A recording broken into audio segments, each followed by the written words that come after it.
Camping is something many of us enjoy doing. Some of us never have much more than an encounter with a black bear or maybe a mountain lion, but some others seem to experience some life-threatening things while out there camping with their family and friends.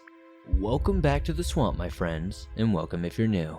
Today we're going to be sharing some creepy and allegedly true camping horror stories that'll creep you out tonight. As always, if you have a story that you would like to share in a future episode, be sure to submit your story at swampdweller.net or the email you can find in the description down below. I would love to share your story with everyone here in the swamp. It's stories like yours that truly help keep this show going on a daily basis. Recently, I started streaming over on Twitch a couple of times a week. We do horror movie nights, where we watch some pretty terrible horror movies. We also play some scary games and do a bunch of other stuff over there. So if you're looking for some extra Swamp Dweller content, come on and join us over on Twitch. You can find the link in the description. It's been an entire year since Chilling has come out. And to celebrate April, we're going to be doing some extra crazy stuff. Now, Chilling is the new place for horror. If you haven't yet, what are you waiting for? Start your free trial today and download the app. You can find the link in the description to do so. There are so many cool things on this app. Your favorite narrators like Mr. Creeps, Let's Read, Swamp Dweller, Being Scared, Your Maker, and more are being added all the time. There's classic horror novels, vintage horror radio, true crime, true scary stories, and everything else you could want. Plus, new things are being added all the time. And we can't forget Chilling's one-of-a-kind ambient sound menu that sets it apart from every other platform. It lets you change the music, the sounds, anything you want in the background without the narration pausing or skipping. It's a game changer. There are hundreds of hours of stories, and trust me, you're not going to want to miss out on all the hundreds of hours that are being added every single week. And it's completely and totally ad-free. That's right, start your free trial, and after that it's only $2.99 a month. Right now, to celebrate Chilling's 1-year anniversary, we are currently giving away a Samsung 70-inch Class 7 Series LED 4K Smart TV and a Samsung channel soundbar with a limited edition Year 1 Chilling t-shirt. You can find more details about runners-up and other things like that with the link in the description. Chilling, the new home of horror.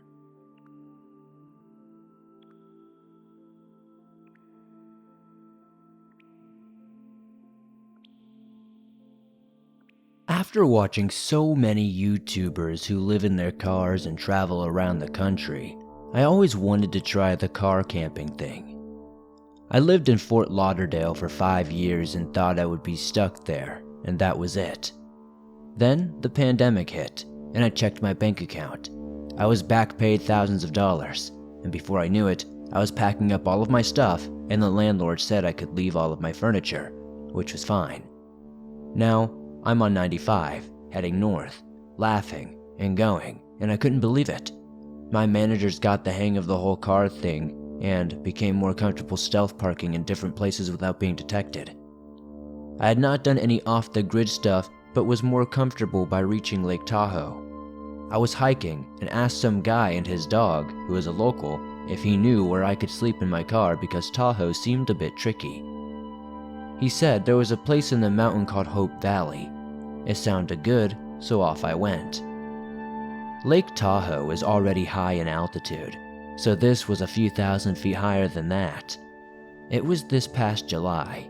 As I reached the area, I saw a small parking lot that was an entrance to a wildlife nature preserve. It was closed and empty, so that would do. I'm all settled in with my blanket. The sun is setting and the temperature plummets. It's pitch black. Before I knew it, visibility is at absolute zero.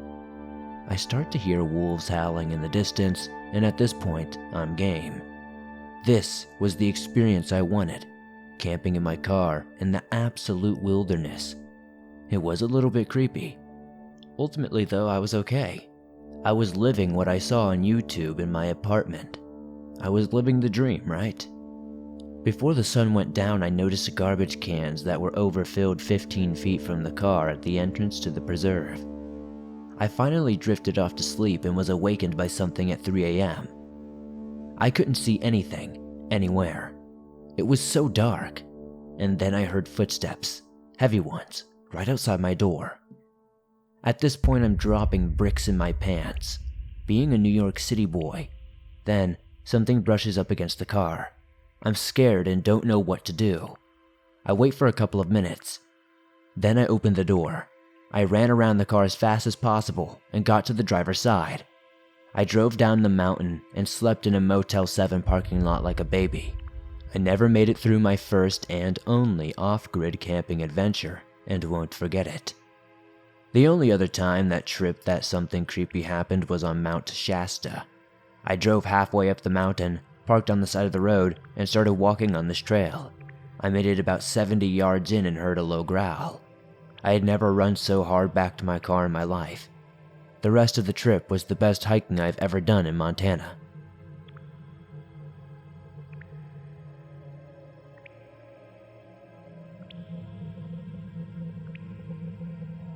The forests know many secrets. This is why I don't go camping anymore.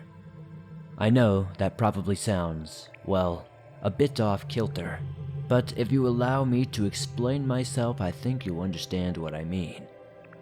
I went on my very last camping trip way back in the early 2000s. It was supposed to be with a group of friends, but everyone else had to drop out at the last minute, leaving me the choice of either scrapping the trip entirely or going solo. Personally, I'd never liked camping alone very much. There's too many things that can go wrong when you're out in the woods by yourself. A simple accident like twisting your ankle can really complicate things. Upgrade that twisted ankle to a broken leg, throw in some bad weather, and suddenly, you're in a life or death situation. A lot of experienced campers have gone into the woods by themselves and never came back. It happens all the time. Even so, my gear was packed and I was already in camping mode. So I said, F it, and decided to go by myself. I'd just hang out with my comfortable radio by my side, have a few drinks beside the fire, and call it an early night. I thought it might actually be nice to disconnect and spend some time alone with my thoughts. The woods seemed like a magical wonderland in those scant few weeks between the turning of leaves and the first snowfall. The days are warm, and a sleepy hush falls over the forest by late afternoon. The treetops rustle and sway in the sunset breeze as you make your evening fire, and as the temperature drops in the thickening gloom, you hunker down by your fire and bask in its warmth. From this point until you crawl into your little tent beneath a vast panorama of stars, you make a point of not doing anything in particular. You just sit there with a hot dog roasting away on a stick, and you simply exist. And as you sit there and watch the firelight stir up fluttering shadows amongst the trees, something in the back of your brain whispers, "This is how it's supposed to be. Just you and an open fire beneath the stars." I loaded up my gear and left before dawn on Saturday morning. I usually entered the park through the west gate, but on this fateful day, it happened to be closed off for repairs. So I did an awkward three-point turn and trundled around the gate on the north side instead. I usually avoided that side of the park because the entrance lane and parking lot were both in pretty rough shape. But leaving your ride on the side of the road was a great way to lose your wheels, catalytic converter, and maybe even your entire vehicle. I navigated around the gaping potholes in the pre-dawn gloom and was strapping on my backpack just as the early morning sunlight began to filter through the trees. There were hardly any other vehicles in the parking lot, just a scattering of jacked up pickup trucks and one lone cargo van. The van was old. It was like a relic from the 90s. It had a dented front bumper and large patches of rust surrounding the wheel wells. As I walked past, I saw a vinyl sticker of a strange-looking cross on the rear door. The other door had some sort of airbrushed, stylized tree of life, with the branches tangling together above the surface and the roots intertwining below. I could only assume it belonged to one of those pseudo-mystical hippie types who like to engage in drum circles out in the wilderness. Which is fine, of course, as long as they're not within earshot of your own campsite.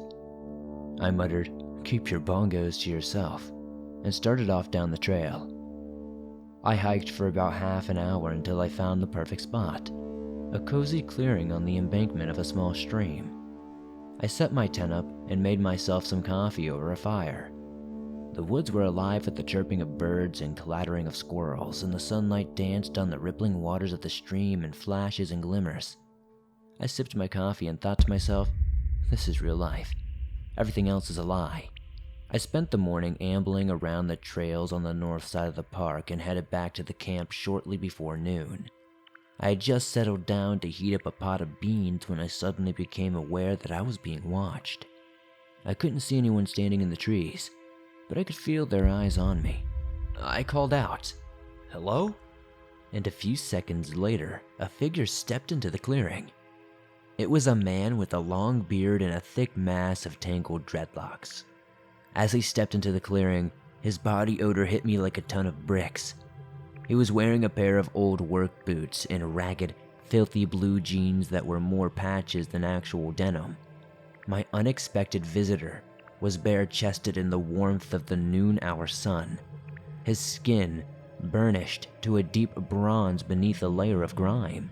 He was muscular in a lean, wiry sort of way, and he was absolutely covered with dozens of stick-and-poke tattoos. They blanketed his torso, arms, hands, and neck in a crude layer of faded India ink. A lot of them looked like jail tattoos. I immediately remembered the cargo van and thought, "You're a lot more sinister looking than I'd imagined." The man stood at the opposite side of my fire with his thumbs hooked in his belt loops and said, "How you doing today, brother? It's a fine day, isn't it? The gods sure did bless us today." I smiled and nodded in agreement, but I already knew something was very wrong with this guy. His eyes were strange. They were too bright, too wide, and he was staring at me with an unnerving intensity. I slowly reached down beside my chair to see if my knife was still laying on the ground beside me, and I said, "Well, I'm not religious, but I can't disagree with you on the weather. It's a beautiful day out here." As soon as the words came out of my mouth, I knew I had made a mistake. The guy stopped smiling and cocked his head to the side, as if he were listening to a voice only he could hear. He nodded in agreement with whatever it was saying and exclaimed, "You're not religious, you say? How could you deny something that's right in front of your face? The gods are right here, brother. The leaves, the dirt, the sky, the clouds, it's all divine. Can't you dig it? Everything is divine." Carefully, I said, "I guess I didn't think of it that way, mister. I didn't catch your name." He looked at me with an exaggerated air of confusion and echoed, "Catch your name? It ain't yours to catch, is it?" We stared at each other for a long, tense moment, and then he started to smile again. He was missing a front tooth, but the rest of his teeth were surprisingly white in the mellow sunshine. He shook his head and asked me, "Now, are we talking about my true name?" "You can't know my true name. It's sacred. Only the trees can know these secrets." I wasn't sure how to respond to this, so I nodded like he was actually making any sense at all, and I asked, "Is there something I can help you with, or?" I trailed off and waited for an answer, but he just stood there and looked at me. It was creepy as hell.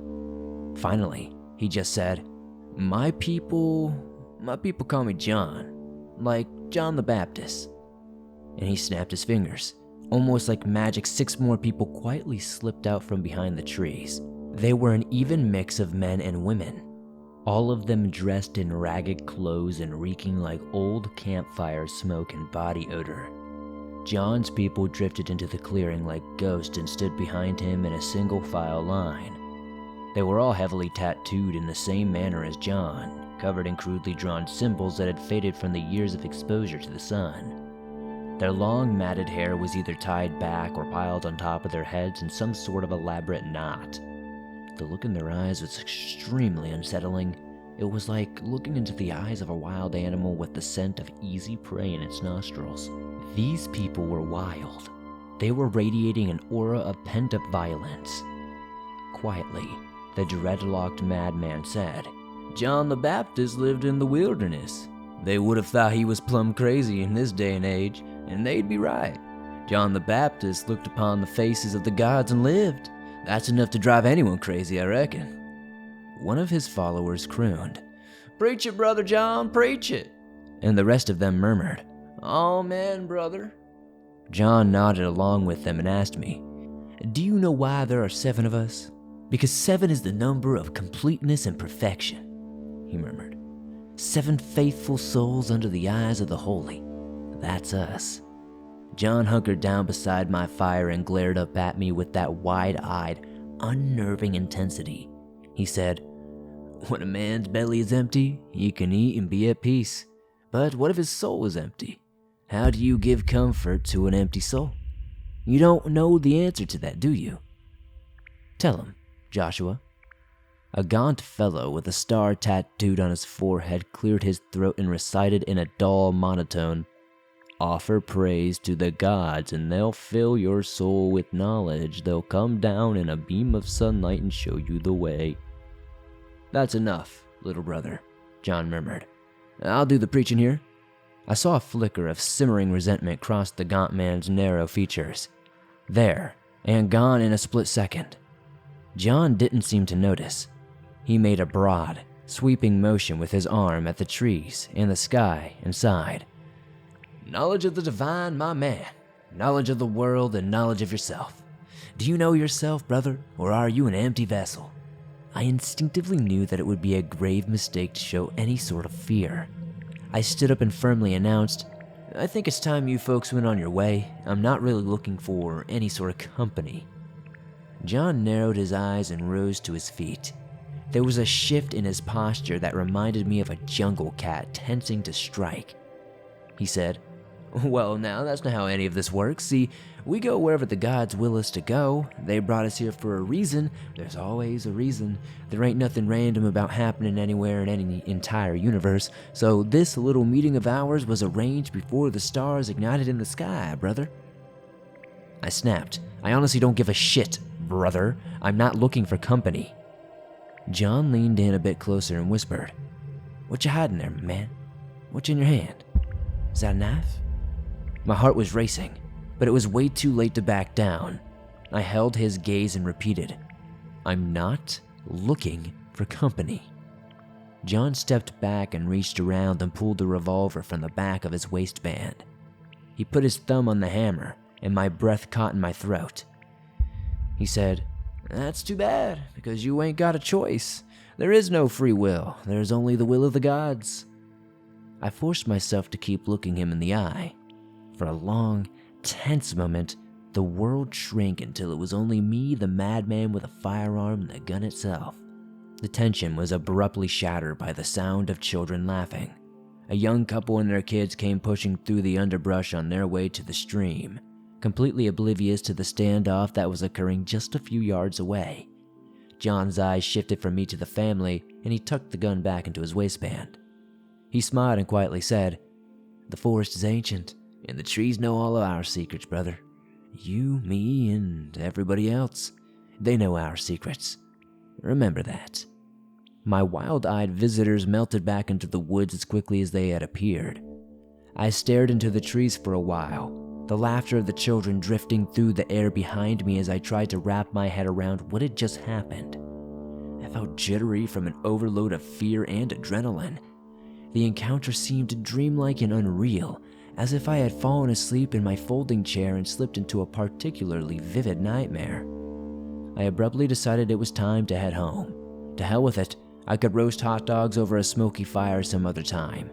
The camping expedition was officially over. I tore down my tent and packed my stuff in record time.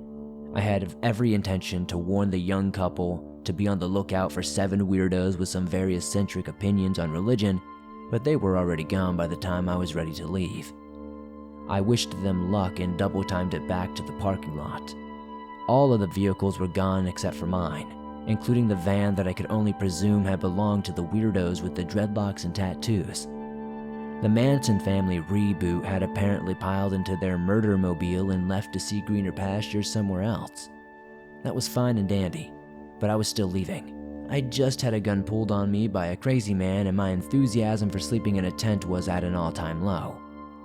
I walked up to my car and started to fish for my keys, and snarled. Shit. All 4 tires were flat as a pancake. Someone had sliced open the valve stem to every tire. I had only 2 options at this point, and both of them sucked pretty bad. I needed to call a tow truck, but this was back in the days before everyone had a cell phone. It was a weekend in the off-season, which meant there weren't any park employees around and everything was locked up. I could either hike through the park and hope to run into a hiker that could help me out, or I could start walking down the road and try to flag someone down. As far as I knew, I might be the only living soul in the entire park, so it seemed more likely I could find more help walking along the road. Worst case scenario, I would walk almost 20 miles until I got to the closest payphone, which was located at a gas station that may or may not still be open when I got there. I had a pretty good idea who had flattened my tires. I could only assume they watched me park my car and gather up my gear. It occurred to me that John and the gang probably have followed me around while I was hiking the trails, which was deeply unsettling to think about. Why would they do that? What did they want? I decided to try my luck on the road and lock most of my gear in the trunk. I put a jacket on, got some refreshments in my backpack, and started walking. I didn't see a single car for 20 minutes, and then I was ignored by multiple passing cars. I was starting to suspect I was destined for a very long walk to that gas station. I trudged down the road for another 10 minutes or so before another vehicle came along. I waved my arms frantically as it approached. As it got closer, I realized that it looked awfully familiar. It was the van from the parking lot. The van picked up speed and drifted onto the gravel shoulder, spraying a shower of stones as I jumped into the ditch. The van missed me by inches and the driver locked up the brakes, coming to a fishtailing halt as I crashed through the ravine into the tree line and ran into the woods. I had already passed the southernmost edge of the park, so I was running through some random farmer's woodlot, forcing myself through patches of brambles and tangled undergrowth that you'll find in a second-growth forest. I could hear them hooting and hollering from somewhere behind me, laughing and carrying on like they were kids on an Easter egg hunt. They were apparently much better at running through the woods than I was, because it sounded like they were very quickly closing in on the gap between us. I slid down an embankment, hopped over a small stream, and hid behind a clump of horsetail on the other side. 10 seconds later, the guy with the star tattoo and a feral-looking woman with a streak of white hair came jumping down the embankment. They were quickly joined with the rest of the crew. John motioned at the slope of the embankment, pointing out my footprints in the wet soil. He called out, "Why are you hiding? Don't hide from us, brother. We want to help you." They spread out and started searching for me. I held my breath and listened for their footsteps. One of them came very, very close, but he didn't see me curled up in a tight ball in the horsetail. After a few minutes of stalking around in the mud, John called them over. I heard him say, "The God spoke to me in a dream, brothers and sisters. This is the test of faith.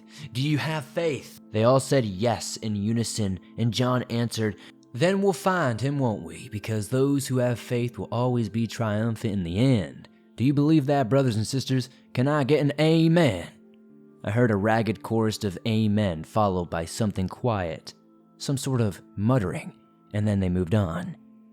It was chilling just to see how quietly they could move through the undergrowth. They were like a pack of wolves, silently melting into the trees without so much as breaking a dead branch or crackling the dead leaves underfoot. I counted to 100 and slithered out of my hiding spot. I was muddy, cold, and utterly terrified. There was no longer any doubt they had been stalking me since I got to the park, and maybe even before then. But I still didn't know why. What did they want from me? I whispered to myself, "The trees know our secrets." And even though it was nonsense, it still scared the hell out of me. I made my way back to the road and popped out not far from where the van was parked on the side of the road. I cautiously crept along the bottom of the ditch and listened for voices, but there was no sign of life in the van. When I was satisfied no one was there, I snuck up close enough to get a good look at the license plate. I'd need every bit of information I could gather for the police report. As I turned to leave, something caught my eye. There was a red smear on one of the windows. It was a bloody handprint. I sucked in a deep breath and whispered, "Oh God." The panel doors at the back of the van were not locked. I pulled them open, took a good look at what was laying inside and slammed them shut again. I felt the urge to vomit. It washed over me in a wave of nausea, and I struggled to hold it back. My brain was fuzzy from shock. I could smell the tart, coppery scent of blood in my sinuses. I could almost taste it on my tongue. It was the Young family, all of them piled in a heap in the back of the van. 2 kids, mom and dad, all of them dead from what appeared to be multiple stab wounds. They were covered in a drying gore and were almost unrecognizable, and I was pretty sure it was them. I briskly whirled around and ran like hell, and there they were, standing behind me in a semicircle to block my escape. I didn't even hear them coming. John pulled out his gun and said, "I didn't know that was gonna happen, but it did. The gods have designs for us all, brother, but they don't always, let you in on their plans. Not even me, and I'm the prophet." I started to beg for my life, and one of them hit me in the head with the handle of a hunting knife. I fell to my knees and blood started trickling down the side of my face. They gagged me with a strip of my own t-shirt and dragged me into the woods. 2 of them holding me up and walking me along as John followed with his gun in my back. They took me back to the stream and tied my arms to a tree with a drawstring from my backpack. John pointed at me and said, "This is the lamb right here. He was promised to me in a dream. The forest knows our secrets, brothers and sisters. We can spill his blood and wash away our sins." There was another chorus of amen from his followers, and I felt a thin line of cold fire run down my cheek as John traced my jawline with the tip of a knife.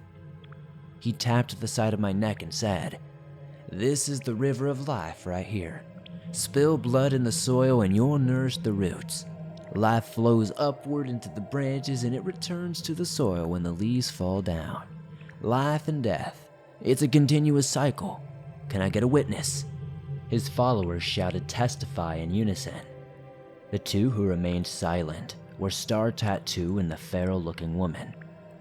John pinned my head against the tree with one hand as he cut a shallow line across my neck with the other. I tried to kick him and got a solid punch in. He slowed the blade of the knife and the others grinned up at the sky. "We give this humble gift in return for your favor," he said, and I realized in horror that he was talking to the tree. These people weren't just pretending to believe in order to justify their sick little games. They were the real deal, a tribe of zealots who were completely lost in their delusions. I went absolutely apeshit with panic and lashed out with my foot again. This time I managed to kick him in the crotch, and John collapsed with a strangled cry of agony. He groaned, "You shouldn't have done that," and tried to rise to his feet. I tried to kick him in the face as he pushed himself off the ground and I missed. He lurched to his feet and gave me a whopper of a backhand across the face. I saw stars and my knees buckled. John glared at me and barked, "You have no right to strike a holy man. Demon, you're an empty vessel." I spat blood on the ground and looked over at Star Tattoo. I croaked, "Why is this guy the boss? Why isn't it you?" There was a brief silence as my words hung in the air between us.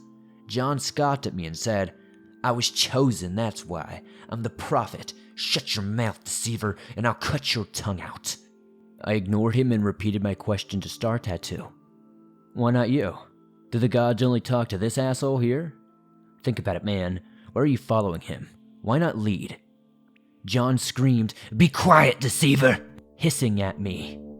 Before he could plunge it into my chest, Star Tattoo grabbed his wrist and threw him to the ground. The others let out a collective gasp and John looked at him in disbelief. "What are you doing, boy? Until you lay your hands on me, the prophet." Star Tattoo pulled out a long knife from his sheath in his belt and threw it with deadly accuracy. It thunked into John's bare torso with a thickening smack. John looked at the handle that was growing out of his chest in complete bewilderment. He touched it, cried out in pain, and then he pulled out his gun. Star Tattoo kicked it out of his hand and knelt down beside him. "You taught me well, brother, but we don't need you anymore," he said. "The gods speak to me in my dreams just like you, and they told me that you're finished." John took in a bubbling breath and hissed, "7 is the perfect number.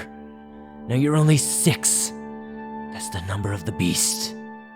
His former acolyte shook his head and pointed at the feral woman with a streak of white in her hair. He finally said, "My seed took root in her womb. We'll be 7 again soon enough. If I let you live, we'd be 8, and 8 is the number of the resurrection. The world isn't ready for that. Not yet." John tried to speak and coughed up a giant glut of frothy-looking blood. He collapsed onto his back and panted up at the sky, his eyes turning glassy with the shock and physical trauma. Star Tattoo kicked dead leaves over his face and turned away in disdain. He said, "A false prophet and a weak man. He was wrong. You're not the lamb. It was him all along." He advanced on me with his knife, his face expressionless, and I closed my eyes. I was sure I was about to die, but he cut me free instead. He looked at me in the eye and said, "Go with grace, brother." Without another word, he walked away into the woods, and the others followed. I waited until I was sure they were gone, alone with the dead body of a madman lying on the ground in front of me. He tried to speak to me before he died, but I'm not sure what he was trying to say. There was too much blood pouring from his mouth and too little oxygen in his punctured lung for the words to be audible. For a while, it was just me, a dead body, and the forest that surrounded me in all directions. I know it was just a work of my overstressed and traumatized brain, but I swear the creaking of the tree limbs in the breeze sounded like the whisper of the wind. It sounded like it was sharing dark secrets. I could almost understand their words, but not quite. I think if I had understood their arcane dialect, I probably would have been driven insane, just like John the Baptist, who supposedly saw the face of God and withdrew from society to live like an animal in the wilderness. He was given a brief look at the other side and it drove him over the edge. Honestly, I can't blame him. I think just about anyone would lose their mind if they saw what lies beyond our reality. The other members of this cult are still at large. Even if they were captured and prosecuted, I still wouldn't go on another camping trip. Every time I venture anywhere near a wooded area, I remember the whispers in the wind and my heart starts pounding in my chest. I know it wasn't real, but I got a very strong and visceral reaction regardless. My brain might know that the trees weren't alive, or at least not in that sense, but my heart has a different opinion on the matter. Go ahead and camp in the woods with your heart's content, but it's a hard no from me. I'll stay right here at home with the lights on and the doors locked. It's safer that way.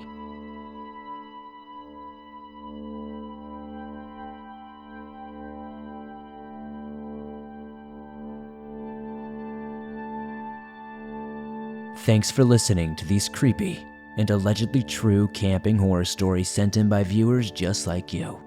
If you enjoyed these stories, please be sure to hit that like button as it helps me out a ton.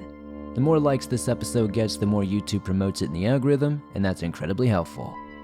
If you're listening to this on Spotify or Apple Podcast, please give us a 5-star rating over there, as it helps me out a ton there. If you're new to the swamp, why not join us and hit that subscribe button. Turn on notifications to never miss a new episode, as I upload them nearly every single day on all things natural and supernatural. If you have a story that you would like to share in a future episode, be sure to submit your story at swampdweller.net or the email you can find in the description down below. I would love to share your story with everyone here in the swamp. It's stories like yours that help keep this show going on a daily basis.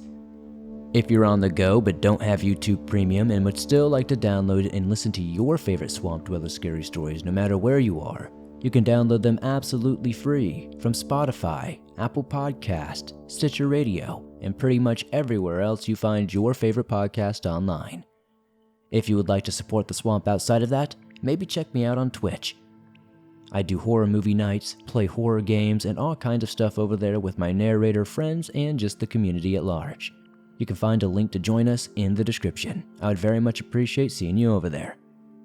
Be sure to join me on Instagram, Facebook, and Twitter, and I'll see you all soon with another creepy episode.